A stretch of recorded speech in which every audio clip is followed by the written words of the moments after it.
একটা সময় ছিল যখন রোড বাইকটা চালায় স্পিড পাইতাম না। তো আমি মনে করছিলাম কি আমার রোড বাইকটা ভালো না, কম দামে অনেকেই বলতো। তো এর কারণে আমি মনে করছিলাম হয়তো আমার রোড বাইকটা আসলেই ভালো না। আমি মানে এক পর্যায়ে চিন্তা করছিলাম যে এই রোড বাইকটাকে আমি বেচেই ফেলবো। কিন্তু কালের পরিবর্তে যখন বাইকটির জিনিসটা শিখলাম, তারপরে সাইকেলে কী কী করলে ভালো হইব, কী কী করলে খারাপ হইব, টায়ার না আছে। তবে বাইকটির আর হাউসগুলো বিয়ারিং লাগাইছি, একটু হইলেও একটু বাড়ছে রোলিং।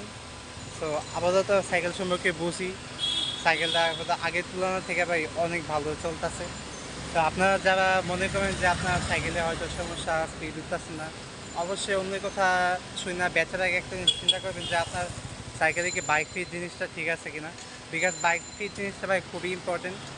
আর বাইক ফিট নিয়ে যদি কথা বলতে হয় তাইলে আমাদের বাংলাদেশে একজন ইউটিউবার আছে আমিনুল্লাহ হাসান।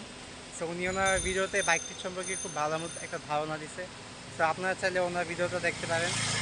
আর তেমন কিছু বলার নেই, দেখা হচ্ছে অন্য কোনো ভিডিওতে। তিনজন সবাইকে আল্লাহ হাফেজ।